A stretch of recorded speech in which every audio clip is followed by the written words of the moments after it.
Ladies and gentlemen, good morning. Good morning to everyone connected.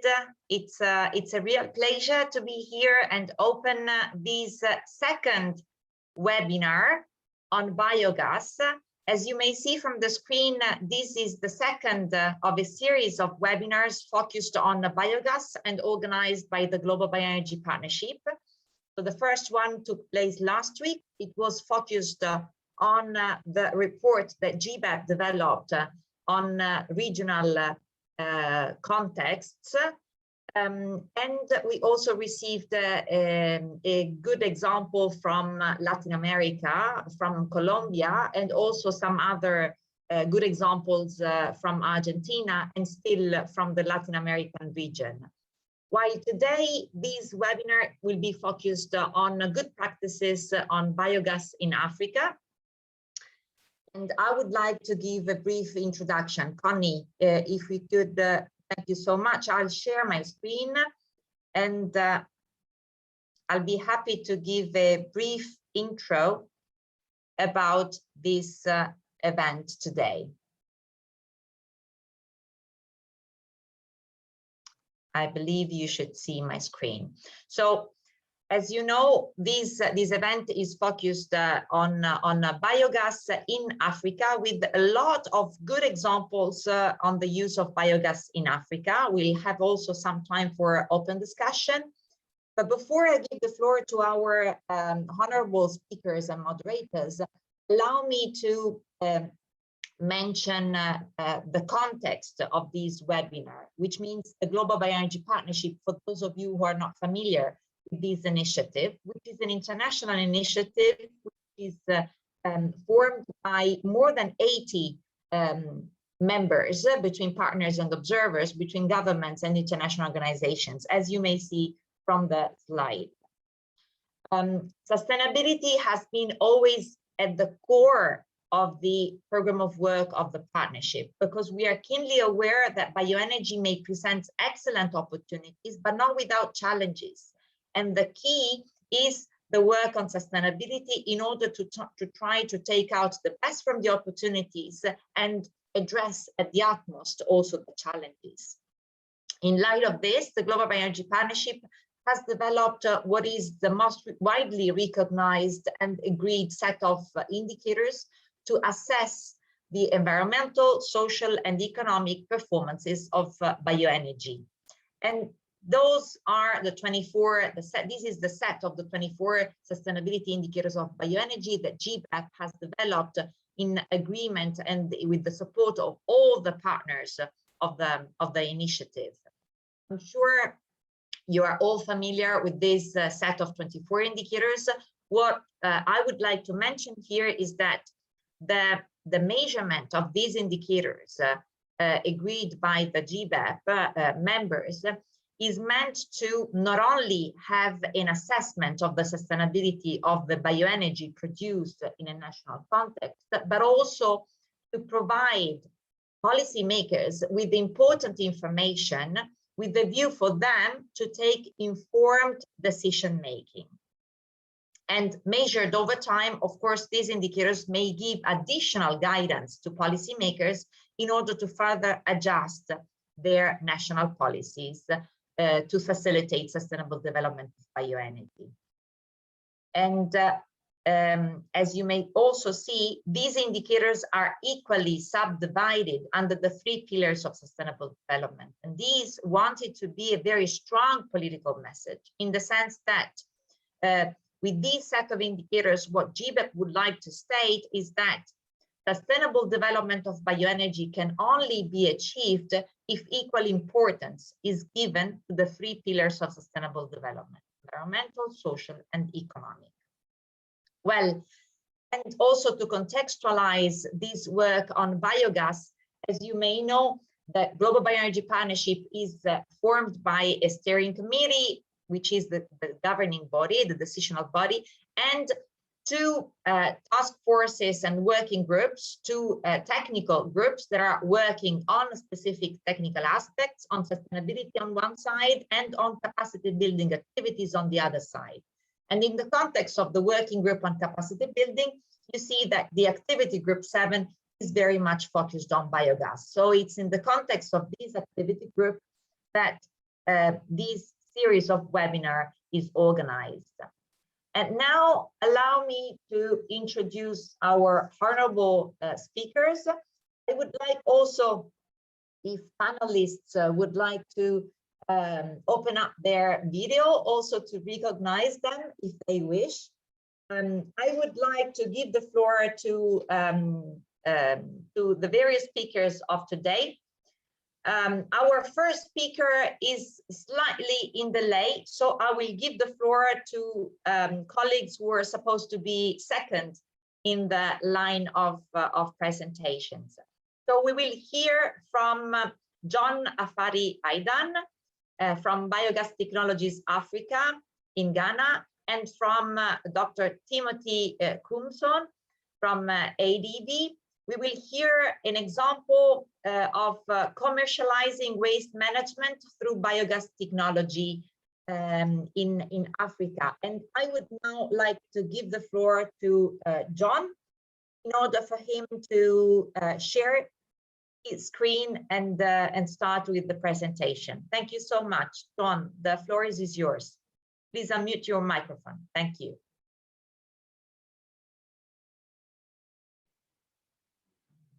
I hope you can hear me now. Can you? Absolutely, yes, and we can see also your screen. Perfect. Please go ahead. Wonderful. Like I said in my PTP, commercialization of waste management through biogas technology. Now, my name is John Afari Aidan. I'm the Chief Executive Officer of the BTAL. I'm Vice Chairman of the Ghana Task Force for Public Procurement Authority. I'm the UNIDO International Expert on Biogas Technologies in Africa. Under UNEP and UN Habitat, I consult for them on waste wealth in Africa.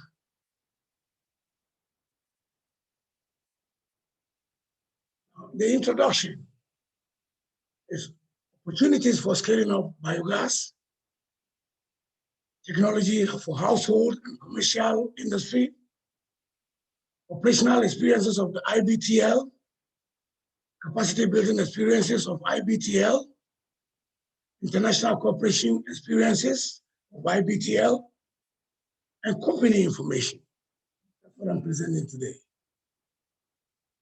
Now, commercialization of biogas, of the biodegradable organic waste through biogas technology is already happening in Africa, especially in Ghana.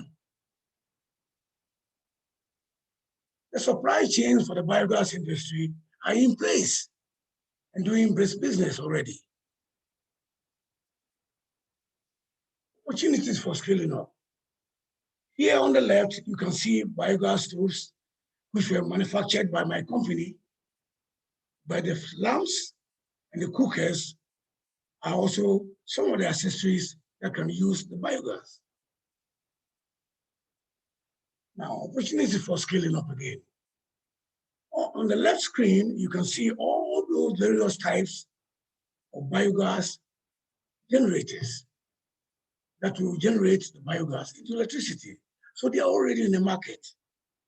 On the right screen, you can also see the biogas compressor, which you can transport from site to site, bottle it there, and sell.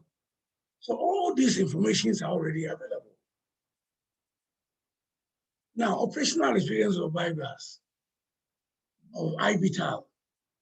On the left screen on top, you can see a digester I was building for a hospitality industry, a hotel here in Accra. In the center, you will see Central University, a large university establishment. On the right, you see Tamale Regional Hospital, which is also a hospital establishment. Down bottom left, you see for Nestle factory. In fact, at the Nestle factory, all the waste residues from the cocoa, from the milk, and also injected to sewer or ends of the biogas plants. They are using the biogas there to cook for their workers. In the middle, you see that for the presidential palace here in Ghana. So they are also using the gas there to cook even for the president himself. Now, capacity development experience of IBTAL. Through UNEFs and all these organizations on the left, we are doing capacity building. So it means students can come in from all the various institutions, like on the right, from the K University, the chemistry department, they come for their training. International collaboration experience of IBTAL. On the left, you can see Mr. Vincent Kitio, who is the head of the UN Habitat, energy sector, renewable energy sector, with his colleague from here who visited me in Ghana to look at what I'm doing. And I took them to one of the project sites. On the right, also a team from UNIDO, Alois and Bauer, were all colleagues, also visited, and I showed them what we are doing already. In fact, already too, I'm doing projects with them together. Operating, legal registered in Ghana, 11 years. And you can see this from here. On the left is the certificate to commence business, registration in Ghana. And on the right is the certificate of incorporation of the company. Then on the left here again, the GRA, Ghana Revenue Authority, gives special dispensation to people who are recycling. And so for us, we only pay 1% of our tax because of the recycling thing. And on the right is the Public Procurement Authority. In other words, if you can only do any project for the government, you must be registered with the Public Procurement Authority in Ghana before you can do any project for Ghana with the government. Next. Now, here are some certifications which the government encourages us to train the manpower staff we need for the industry. So on the left, from the National Vocational Training Institute, that's another letter they gave to me, asking me that they agree for the training. And this is what the UN, the European Union, and all those agencies are also doing to support the training process. Thank you very much for listening to me. Tim, I hope you come in and do. Okay, thank you very much, Dr. Aidan. I think your presentation really lays the foundation for practical things that have already been done. Because the reason why we let your presentation come before is not just to talk about theory. I mean, there are several information about commercializing waste, but your presentation have brought operationally, there is something going on. In terms of training and capacity building, there is something going on to scale up commercialization of waste. And then also we'll be talking about international collaboration. You're already doing that. When it comes to local incentives, the government in Ghana is also doing that. So that captures practically within the 15 minutes instead of just going on a theoretical approach that side. And what I just wanted to add is that usually focus of commercialization of waste is more on offsite. We talk commercialization of waste when we talk about offsite purchase of waste, people selling their waste. But we also have to know that the on-site is a good business case. And I've seen that my colleagues will be talking about business model.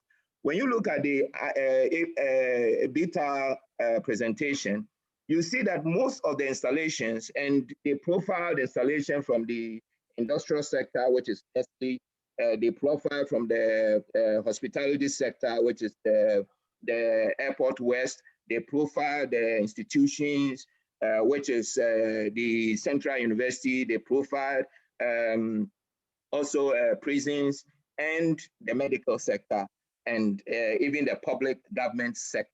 which is the Jubilee House.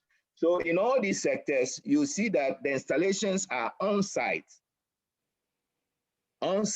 So how do we really focus on site commercialization of waste, which is very, very important, because I believe that the on-site commercialization is much significant than the off-site that we've been focusing on, buying waste and all that. Now, one of the reasons I believe that there is experience in Ghana, and some of you who are familiar with Ghana or know the history of biogas development in Ghana, you remember the Apollonian Integrated Rural Energy Project, which was in the 1990s. And this project was actually done to provide biogas-based street lights, and also to have a 12.5 kVA generator for home lighting. Now, this project failed.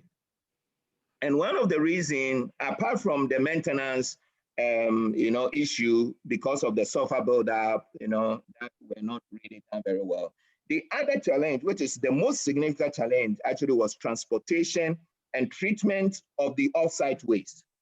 So like when you buy the dung, transporting it and treating it, a lot of problem. So that is, I believe, the reason for his business model, which is more on-site. Now, the second thing is that, use off-site, it's encouraging, but it's not really the better option, because you actually use energy to transport energy, which is not really, the optimal. But we have small-scale mobile biogas systems, which instead of just buying and collecting and transporting, these mobile biogas, small-scale biogas mobile systems could be used to convert through the anaerobic digestion system and then bottle the biogas. And when Dr. Aidan's presentation profiled a bottling facility, that it's a good case for the scaling up. Now there is also what we call DWAS, decentralized waste treatment systems, which helps to avoid transportation of the waste, and then also the associated cost of sorting and all that. And this is much important for the on-site commercialization of waste model. Now, one can say that, when we are talking about commercialization, we should not only think about the sale of the waste. We also have to look at the cost savings that comes from the anaerobic digestion, that comes from the biogas technology. Because if we only focus on the sale as part of commercialization, that is going to be very unfortunate. The reason being that the cost savings itself is very significant. And although the levelized cost of energy for biogas is very competitive, compared to even solar, wind, and the only energy system, renewable energy system that has much more competitive levelized cost of energy is geothermal, and then also combined heat, the CHP. And biogas financial viability could really be improved if that angle of cost saving is brought into the commercialization. And some of these costs are like the avoidance of installation and maintenance of a septic tank, septic emptying, offsite disposal, and replacement costs, which are replacement costs for kerosene, LPG, and all that. When you bring all these, it makes the financial viability very, very solid. And I mean, within 2 to 3 years, that has been demonstrated to be the payback period for the biogas installation. This is because, I mean, the upfront capital cost is really high. But then from after the installation, the only thing that you have to do is to get the feedstock, and then the maintenance, removing the sulfur and all that. So when we focus on commercialization, it will be very, very important to look at the on-site. And I just want to tell you that AFDB, that is where we are really focusing. We have a project that is called Affirmative Finance Action for Women in Africa. And under that, there is a program for focusing on the agriculture sector in Ghana. And it does this on-site approach that is being used. So in the livestock sector, you'll see the installation of the biogas at the abattoirs, at the crash, instead of transporting them. At the agro-processing sector, you see the installation at the processing centers. Just as Dr. Aidan illustrated with the Nestle. And then we have such program also for what we call the staple cross-processing zone in Ethiopia, Guinea, Senegal, and Togo, and are all focusing on on-site commercialization. And we believe that focus on that, it's really significant. We'll be talking more about commercialization in terms of buying, the waste and transporting. And we believe that this approach is also very, very important. Because of the time, I will stop here, and maybe if there are questions, we can come in, myself and Dr. Aidan can come in for more information. Thank you, Maria. Thank you so much. And I have to say that you have touched upon a number of, you and John have touched upon a number of key sustainability aspects. And I'm sure that this will be for a stimulus for the Q&A session afterwards. Thank you so much. I would now like to give the floor to the following speaker, Mr. Almami Sagna. Mr. Sagna is CEO of the SBG Africa, and he will give an overview of innovative business models for biogas byproducts in Africa. So, Mr. Almami, the floor is yours. And in the meantime, allow me to highlight that if participants would like to raise questions, please insert them into the chat so that the moderator of the Q&A session afterwards could facilitate the discussion. So John Yeboah from ECRE will moderate the discussion afterwards. And if you insert your questions in the chat box, it will be easier to do that. So Mr. Almami, the floor is yours. You could share the screen for your slides. Thank you so much. Unmute your microphone. Right, now should be unmuted. Thank you. All right, thank you, Connie, and thank you. I'm gonna go ahead and try to share my screen.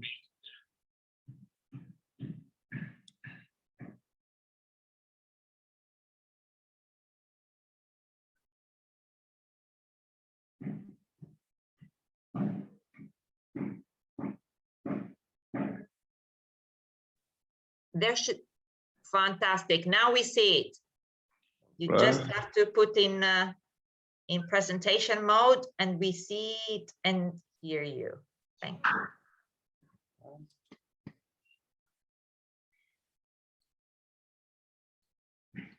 There should be a bottom on the bottom of the page. Right, that one. Perfect. All right.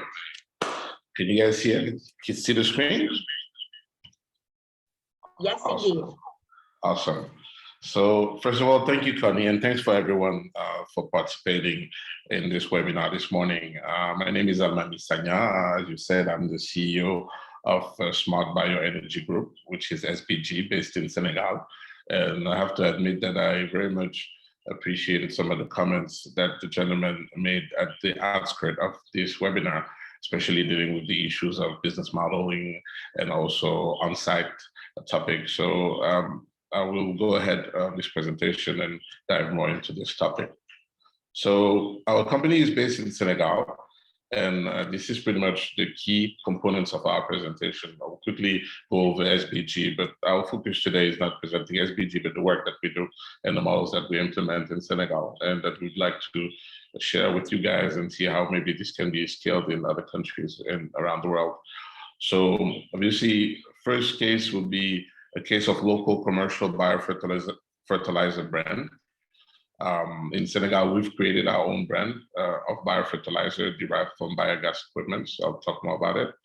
A case of a bundled package integrating biogas units, much like what we've seen taking place in the telecom sector that has really boomed when people were able to bundle voice, data, and SMS. We believe that biogas systems shouldn't be distributed alone. They should be part of an overall package with a human-centered design, and they will have more appeal and more effectiveness, efficiency, and also they'll be more profitable in terms of business model. I'll talk more about it.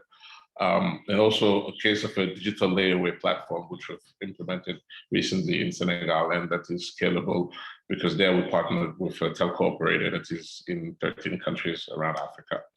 And of course, sharing our sustainable partnership model, because I mean, unlike most actors in the biogas industry, we have an approach that is very private sector driven. And we believe that, you know, it's very important that everything that is designed for it to work has to be something that's evidence-based and that can actually last. So I appreciate that GBEP is very focused on the sustainability component. And I think this is something that really creates a really strong bridge between us.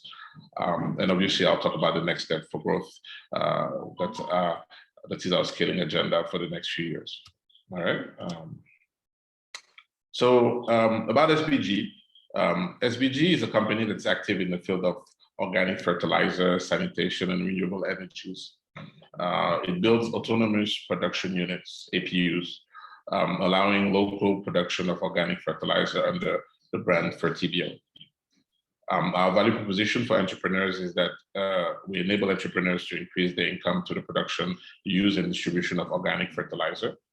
And for the community, we help develop a circular economy to boost food security by obviously improving soil fertility, but also enabling healthy and sustainable agriculture to feed Africa. In this context, it's Senegal, but we have an Africa agenda. Here, I'd like to tell you more about the case of our local biofertilizer brand, which is called Fertibio. Fertibio is 100% made in Senegal. So out of our biogas equipments, which are on site, we actually produce, because we don't just install biogas systems, we plug in a whole installation that facilitates the composting, the production, and our own recipe to come up with an organic fertilizer under the brand Fertibio. And then in terms of distribution, we have two channels. One which is around the community, where people can sell it at the local market under our brand in our packaged bags. And also we have another distribution channel where we work with industrial agriculture farmers that are larger, that we sell at larger scales directly. They are in more central locations. Obviously, I'm not sure there's a high relevance in reminding us the advantages and the constraints of chemical fertilizer versus organic, but I can quickly go over it from a technical standpoint. Chemical fertilizer, as we know, which is one of the cases for promoting organic fertilizer derived from biogas equipment, is that chemical fertilizer, they decompose too quickly. Therefore, usually it's not sufficiently assimilated by plants. As we know, and this is some of the challenges we're already even facing in Senegal, is that it impoverishes the soil in organic matter. I can give you a very good example. We have one of our big industry customer in Senegal that actually exports mango in Europe, in the Netherlands, that tells us that he's not buying our organic fertilizer because of a moral issue between, good fertilizer because it's organic, or bad fertilizer because it's chemical. They've noticed that every year it's costing them more in terms of cost center and expenses of chemical fertilizer to have the same yield per acre. So they tell us that even for them to keep on buying chemical fertilizer, they have started investing consistently on organic fertilizer as an overall strategy to sustain their business. So this is just maybe something I want to share with you guys to just remind us of the case of the business model behind, is that we're moving from, it's good to do agroecology to help rural farmers, to whether it is rural farmers that, we should encourage to do agroecology, or even, pure business savvy, larger industrial players. They realize that, organic fertilizer is part of the game. And we think that's, that gives a very nice perspective for this kind of businesses. I might also flag that, quite often these guys have to import whatever kind of organic equivalent fertilizer into the country, which is not very cost efficient for them. And they even have some issues sometimes in terms of the supply chain. So having a local partner is something that has strong value to them. Obviously, the other constraints of chemical fertilizer, it's not good for the environment. It is mainly composed of chemical substances, and it's not really good for humans, plants, and animals. And obviously, it's quite good, etc. And as we know, organic fertilizer comes with the advantage of decomposing slowly, and then it can, have its positive impact little by little to the plant. It's very good for the soil. It enriches the soil with the organic matter, and then it stimulates the microorganism, etc.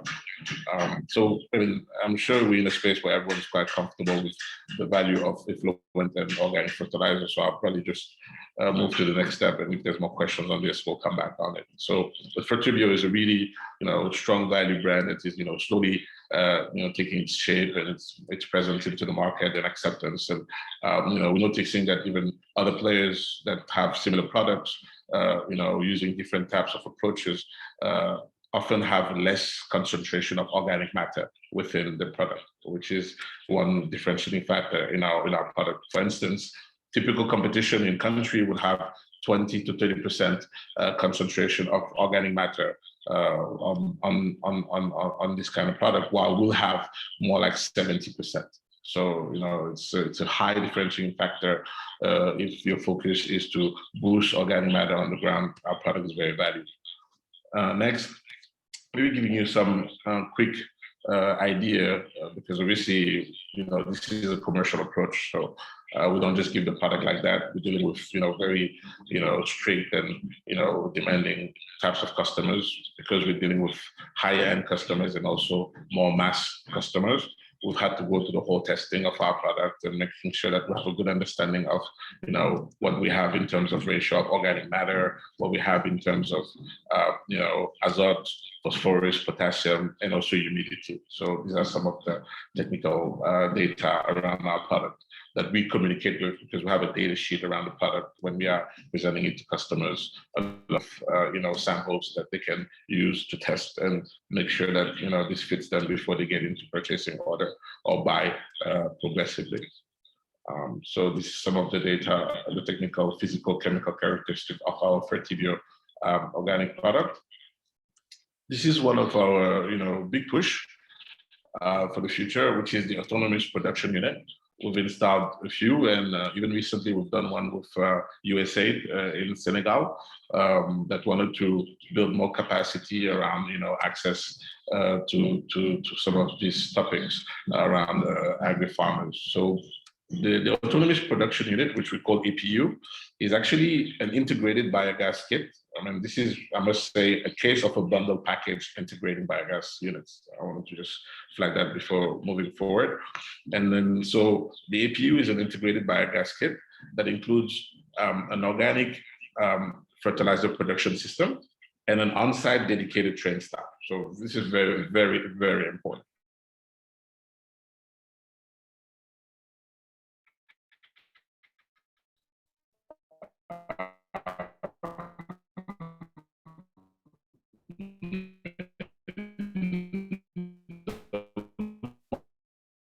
I believe we are having problems with the line. Mr. Almami, we can hear you, but yes, now it's going better. Sorry, we had a slowdown of the network of the line. So please go ahead. Sorry. Okay. All right. Thank you. So, like I was saying, you need to have a dedicated staff that is trained also, so that they can actually organize the ecosystem. Because obviously, you have a product that we're trying to standardize here under a brand. So you have to organize quality. You can't just leave to households to organize the production. So we've included in the package and the organization and the cost structure around the model that we have a dedicated and trained staff. So like I said, it's an integrated biogas unit that comes with an organic production system. And now customers can have options, right? They can choose to add a solar water pump, because obviously we know that without water, you can't organize this whole process. So if it's a case of if there's no need for solar water pump, there's no need to go for that accessory as an option. But if there isn't, we sell it at the same time. The one we've done with USAID in Senegal, in the southern region, actually comes with a solar pump and also a tricycle. Also comes with a solar lighting kit, because we believe that, whether you want to use biogas for cooking or for lighting, we automatically still provide a solar lighting kit, just to kind of make sure this is like a bulk package. And then also there's the option that also is an option for toilets, because we've noticed that customers in those areas that are good partners for production of standardized organic fertilizer are customers who usually lack access to sanitation, for whom it's actually a high need, and for whom also USAID is really trying to push a strong agenda in Senegal. So as you can see, initially this is our core business, which is biogas. Our core business, which is producing biofertilizer, and also obviously providing gas, at the next household that is connected to this biogas unit installation, who's using the gas for cooking, etc. But on top of it, we've now made it an integrated solution. It's like a bundle, like I was saying, SMS, voice, data, right? So, we can say that the biogas system is the voice, but as you can see, the solar pump is the SMS, if you want to call it that way. I would actually call it the data. And then, you can say that, maybe the tricycle is an SMS, because, since you're producing quantity, organizing access to inputs and raw material, also organizing, collection of standardized product into bags and distribution, a tricycle is very useful because it helps, transporting, etc. So this is just kind of give you, a glimpse of what we're doing in that topic. Obviously, we can talk more about it. Rough figures, the APU has different sizes. You have the SL20, SL40, SL60.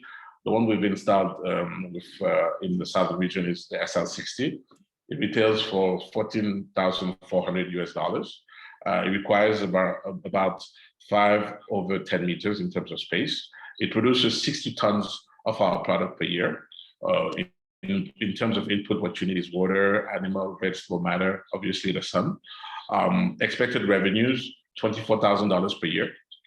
Expected charges, like I said, this charge the whole model in terms of, the dedicated staff that's there and the whole organization and animation of the ecosystem, right? And all the hidden costs that come with actually operating and producing biofertilizer, right? So you end up with expected margin of $10,000 per year, right? For an investment that's actually $14,400, right? So that automatically makes the case for it. In terms of lifetime, we talk about a 10-year lifetime for these equipments. We provide a 2-year guarantee. So you can quickly do a cash flow analysis. You buy it for $14,000. Even if you round it up to $15,000, you generate $10,000 per year. I mean, over 5 years, that's $50,000 for an investment of $15,000. If you do the life expectancy, that's like 100,000 over 50. So, I mean, it's a no-brainer in terms of relevance of investments. And we lock it with the dedicated staff because, again, it's our brand, it's our product. By having a dedicated staff there, we're able to sustain production quality, secure our brand, and ensure ongoing evaluation of this investment, because it becomes an investment of everyone that it actually keeps functioning for those 10 years. So that ticks a few boxes and challenges that have been out there in terms of sustainability of biogas installation around the world. Obviously, it takes about 30 days for construction. I mean, we can do it faster, but we'd like to, under promise so we can over deliver. The start of production, we like to say 60 days after construction because you have to take a few parameters into practice. Yeah, we've done installation that over 2 weeks we're already producing. But if you take into case methanization, stabilization, and really, proper launch, we like to say 60 days just to be on the safe side, right? In terms of jobs created, 10 jobs, right? So which is very interesting in terms of employment. If, that's a focus, we're very happy and proud about it. And these are local jobs. So it brings really tangible value in terms of community transformation. And obviously, quantity of renewable energy that's produced, that's 30 to 70 kilowatt hour per day. So if you take just the SL60 alone from a biogas unit standpoint, that's about 30 kilowatt hour per day. But if you lock in the solar pump, if you use that as an option, you can go up to 70 kilowatt hour per day. So that gives you an idea of what's behind. Obviously, from an economic, social, and environmental interest, this is a green investment opportunity, amazing expected return, great creation of jobs that are green jobs on top of it. You can improve the socio-economic condition of up to 200 people with one installation. You can obviously, we are promoting agroecological products in the agricultural value chain. And obviously this is providing a sustainable access to biogas technology and organic fertilizer, which is 100% produced in Senegal by the communities themselves and an entirely Senegalese local brand, which is called Fertibio. So I think it's up for growth, but obviously we've gone beyond the piloting phase and we are actually now scaling, getting new orders and moving forward. This takes me to the other case, which is the case of our digital platform, which is a digital layaway platform, which is called Paranal, which is already operating. I've been working very hard on this. This was one of my key projects. I've been working in biogas for a few years, but this was something very dear to me. I've used the opportunity of COVID-19 to push for this digital project last year, and it's really taking shape. I mean, the idea there is pretty much what we're doing is Paranal. It's like a unique mobile layaway platform, right? That allows customers to use their mobile phones to purchase biofertilizer, right? They can organize in groups because they can't just come with $15,000 to buy an autonomous production unit, an APU, but they can, organize savings to the digital platform and progressively acquire that. Same thing for biogas equipment. If they just want a basic, household domestic type biogas equipment, accessories, same idea. And obviously we sell also complementary solar and sanitation related equipment. So as you see in the picture, that's us, that's the character right there. So we also sell masks, just so you know, COVID brought that along, just to kind of educate and, sensibilize people about making sure in the rural area that, they have to protect themselves. But obviously, as you can see the ecosystem here, from food, animal or vegetable waste, into our system, right? The system produces the biogas over there that you see in the kitchen, produces the biofertilizer that can be used in the garden. You see the organic fertilizer, that's our brand right there, that's our logo over there, Fertibio, right? Also, the same customer, because of the model and the wealth generation behind this core system, which is the biogas unit, we can then organize his access to all these other products, whether it is access to solar lighting, solar TV, etc., toilets, etc. So, I mean, the digital platform is there for us to distribute in another form of distribution channel, our core business and our complementary products, right? So this is just giving you an idea of what digital can offer into an approach to promote sub-products that are derived from biogas system, and also keeping in mind that biogas systems are not alone in an area, but they're actually articulated around other products and needs around a human-centered design. And biogas operators, there's a lot of sense for them to sell logically complementary product around the ecosystem that they're building, especially if, like us, you are having a dedicated staff that is there to organize, follow up, animate, and ensure that the whole process is smooth for everybody. Well, quickly about Paranal, I've said it. So one thing I wanted to say about Paranal, so far, we are implementing it in Senegal, but it's actually an open, two things. It's a platform that's actually combined with Orange Money, So Orange Money is the mobile money platform of Orange, which is the French operator telco that you know. And one thing that's worth saying is that Orange Money is already functioning in over 13 countries in sub-Saharan Africa. So it means also that for scalability, if in other countries, other people want to use this, as long as Orange Money is in their country, they can automatically benefit from the platform, right? So this is something maybe some quick fine tuning and adjustments based on their own local requirements. But I just wanted to say that, you know, the way we built this is not just for our company.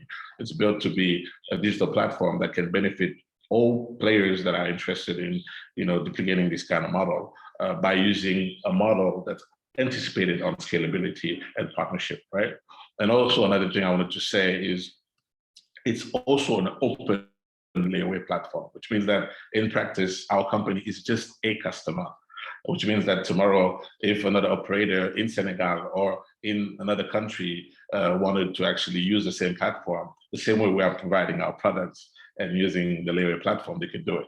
So unlike other people who invest heavily in digital and just keep it for their company, we believe that, you know, for scalability, logic, and common sense, allowing other people to not have to go to that case for them to benefit from the usability and scalability and sustainability that comes with it, we chose to do an open layaway platform. So I wanted to maybe flag that as a differentiating factor. Yeah, obviously, like I said, the value proposition for entrepreneurs is it increases their sales and income by selling their products to the parallel layaway platform. As we know in Africa, people don't buy things cash many times because of purchasing power, but people can buy through increments. And, you know, we've seen different models work in different sectors and be successful. And we believe that, you know, not only doing that around our topic, but also opening up to other entrepreneurs and leaving entrepreneurs in the rural areas take ownership and guide this can, you know, make us discover many other niche and segments into the market that, you know, can make a lot of sense. Our model is commission based, so it makes it simple and easy for everybody. So for the community, like I said, you know, the idea there is to develop inclusion and facilitate access to products and services that are much necessary for the development of community members and obviously the achievement of sustainable development goals. Well, this is just our little character smiling at you and saying, hey guys, come on.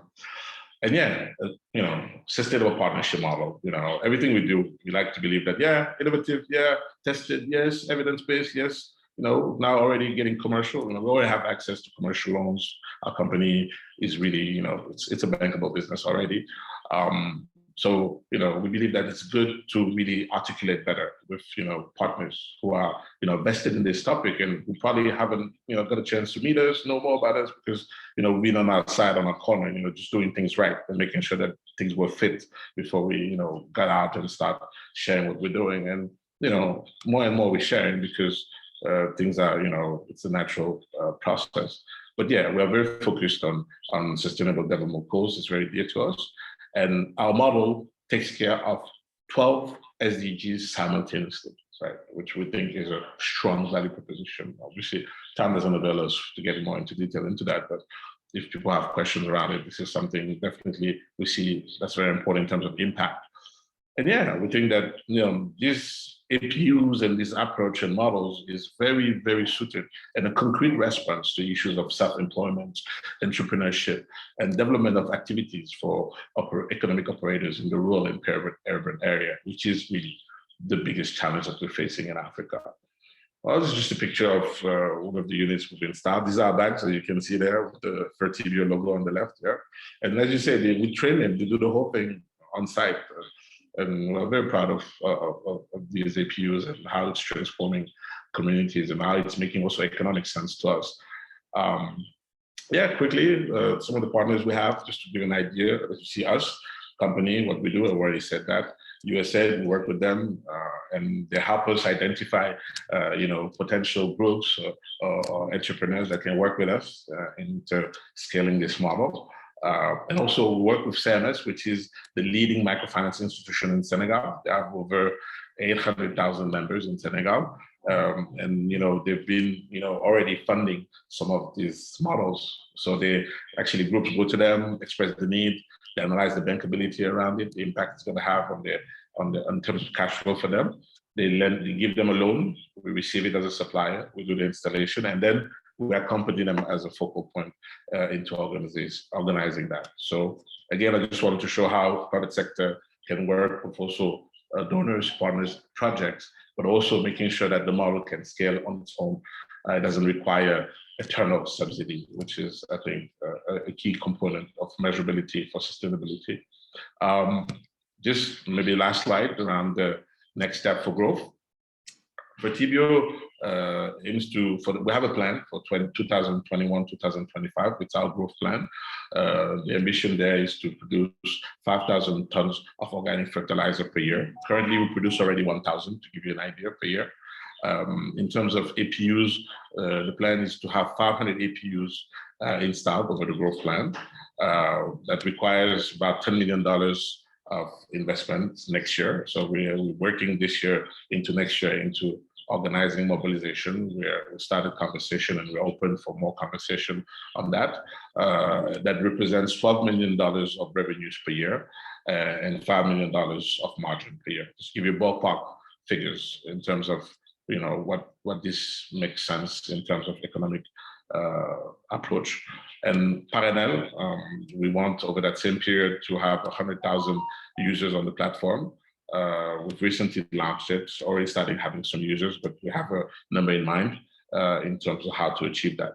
Obviously, partners, like you said, we already work with USAID, we work obviously with the government of Senegal, which is our partner, and with which also we are working on a couple of very strategic projects. Also ECRE, which you know, Orange, ENDA also.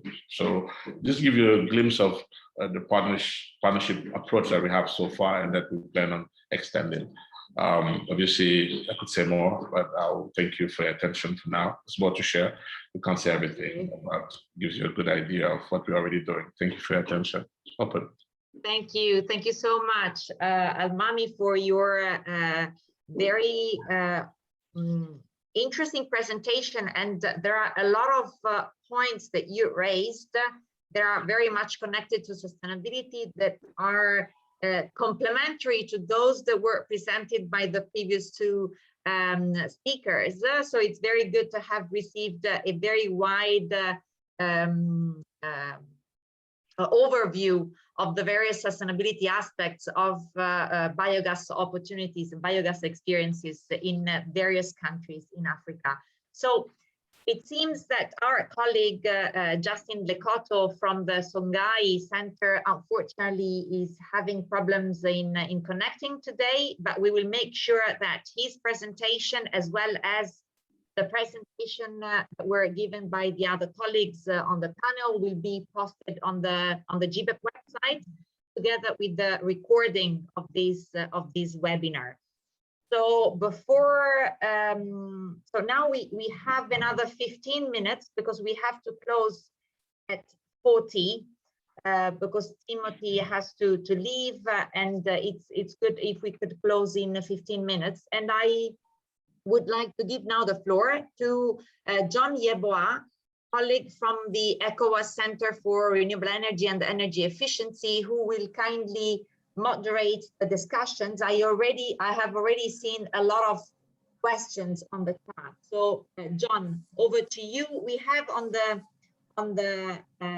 panel still Timothy from the first speaking slot. Unfortunately, it seems that John is having problems in reconnecting, but we have Timothy and Almami for any question from the participants.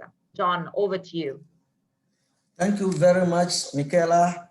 Thank you very much, gentlemen, for very laudable and educative presentation. I think the panelists or the participants on this platform have had very good information from you. As Michaela said, we have some few questions dangling around, and I will start from my own end. My question goes to all the presenters.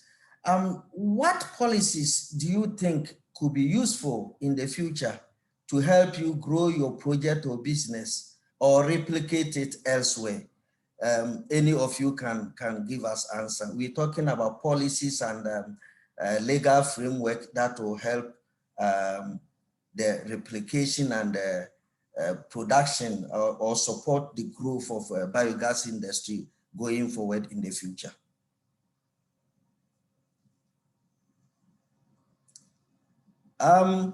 I think I don't have to mention him, but Dr. Timothy, if you can. Yeah, okay, I can come in, John. You see, when we were making the presentation, we cited one policy incentive that Ghana government have made. And that was in the tariff system and then also some tax incentive. These are very much needed across Africa, not only in Ghana. There should be also policy towards having a more standardized quality assurance, you know, for the biogas, different systems, and also if it is a biomethane, biofertilizer, there should be standardization, and there should be some move towards quality assurance, so that if there are not only policies, but also regulatory systems for like certification.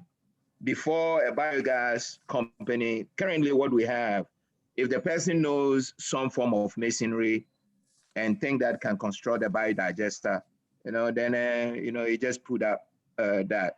Although it's encouraging because then the barriers to job creation is limited, but still we need some form of standardization. We need some form of quality assurance.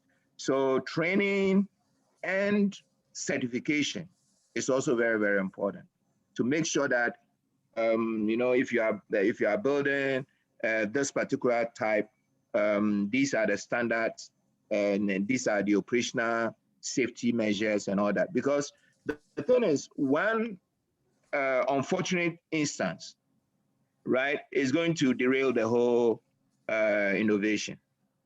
People will say that, oh no, biogas is not safe, biogas is not safe. But I mean, you have such casualties and safety issues also with wind energy and with solar. But with biogas, you already know that there are a lot of aversion. And the reason being that greater percentage of the materials are locally sourced. So it is not really encouraging for private investors who are looking for like panels, sale of panel and all that, you know, from external source markets. So not only policy, but also regulatory and, you know, such certification will be very, very important to contextualize and scale up across Africa, because Africa has a great opportunity, and we can translate that waste management issues where a lot of cities, you know, when you get to the city, there are stench, there are a lot of diseases and all that. We could actually translate that challenge into an opportunity where biogas could be everywhere for energy. There is no reason why we should have, you know, a lot of power outages when, you know, these feedstocks are there and they are causing the stench. Thank you. Thank you very much, Doc. Mr. Sanya, if you can add something small to the policy and regulatory framework issues, because there are other questions that are dangling around to be shared and discussed, please. Thank you, Mr. Yeboah. Thank you, Mr. Kumsan. I think your question is very, very important and relevant, John. If I can share maybe our experience in Senegal, I moved back in Senegal about 11 years ago, and I've been for the past 7 years very active on influencing the national agenda for biogas in Senegal. And some of the hard work that we've just recently seen take shape in policy is two key things, which I think those two things can really make a difference, and they're now starting in Senegal. One is subsidizing biofertilizer. This year, for the first time in the history of Senegal, the government of Senegal is going to allocate a quota to biofertilizer or organic fertilizer, if you prefer, which is only going to increase year after year. And this is really a stimulus in terms of, promoting a biogas agenda in country. That's one thing. We're working very hard on this. The other thing we've been working very hard on was advocacy around the issue of exoneration for both photovoltaic, solar, and biogas equipment, which now in Senegal are exonerated in terms of VAT, which helps operators be more competitive in terms of pricing and availability and affordability in terms of market access to consumers.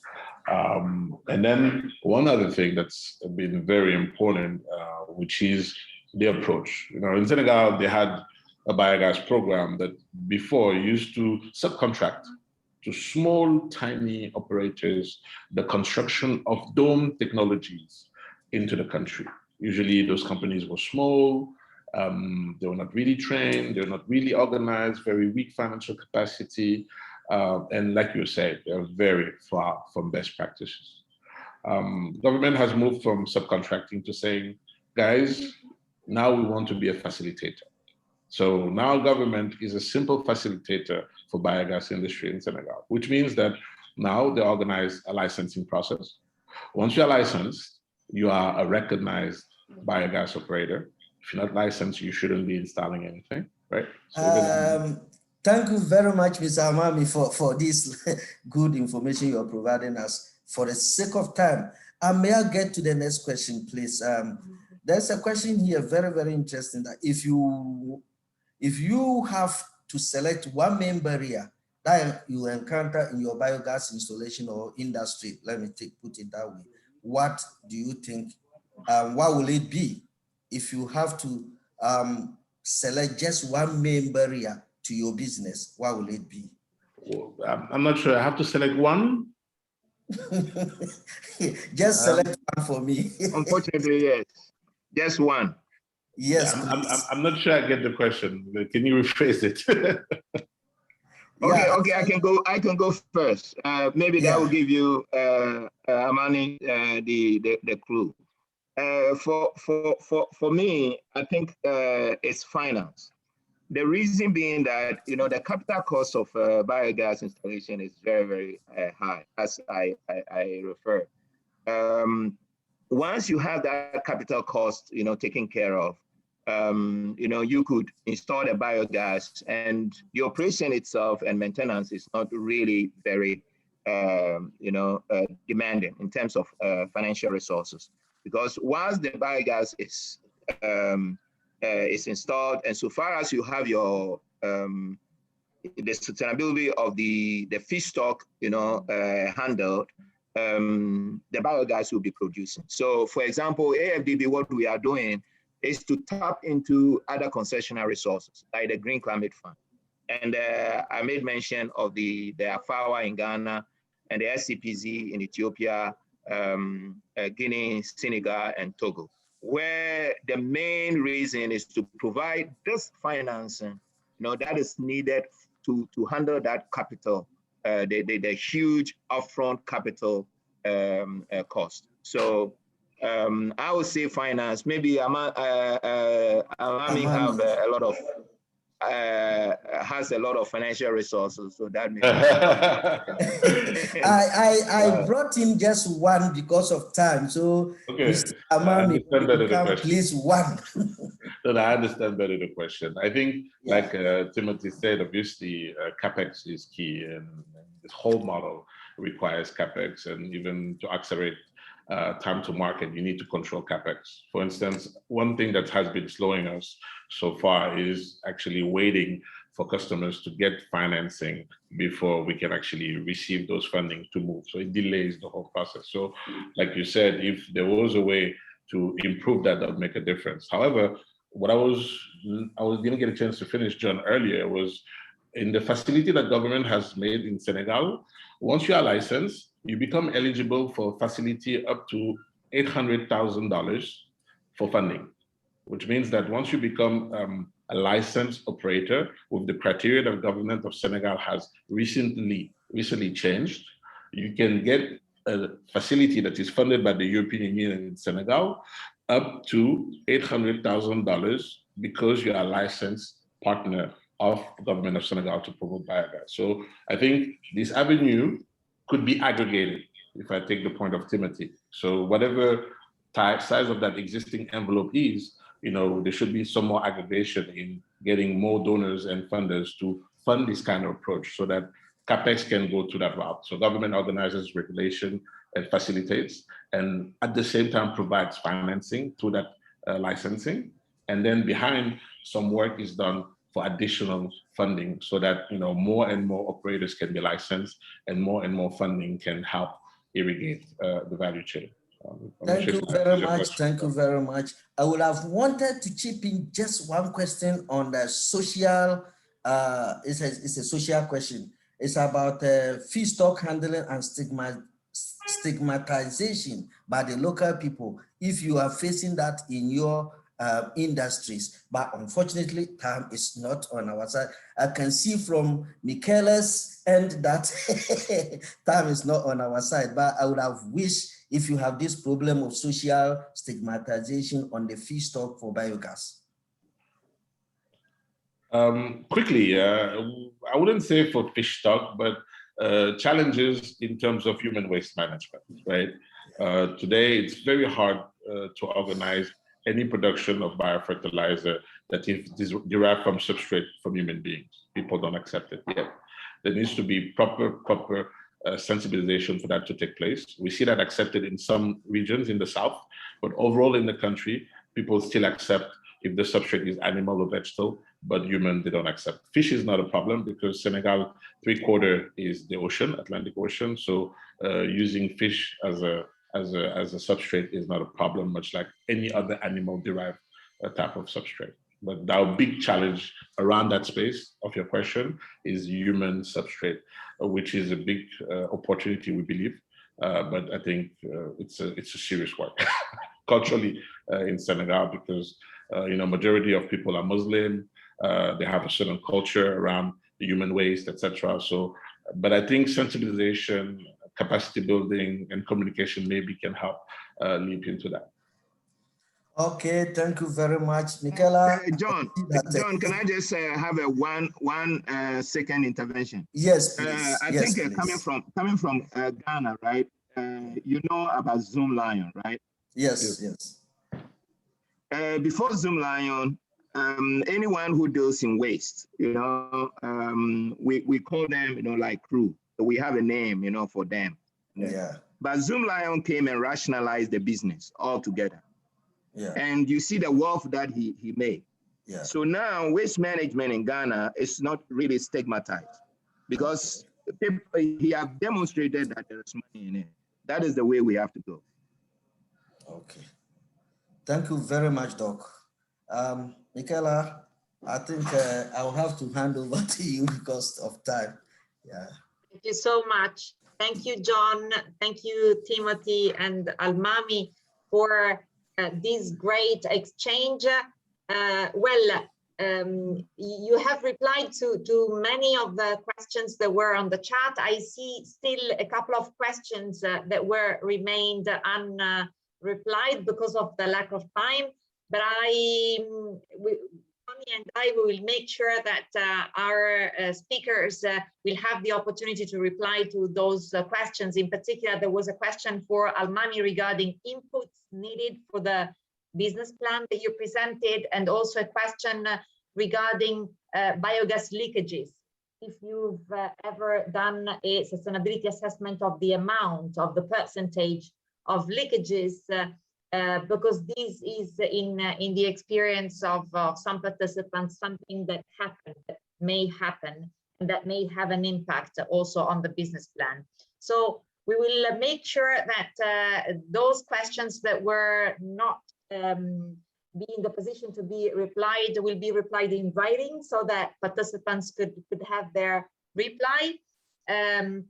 Please note that all the PowerPoint presentations and the recording of this event will be posted on the GBEP website. We will circulate the link where you could find all this background material. And with this, I would sincerely like to thank you all for your participation and thank all the panelists for their support and contributions. Thank you so much for your participation. Have a good rest of the day. Thank you all. Thank you. Take care. Thank you. Same to you. Bye. Bye, you all.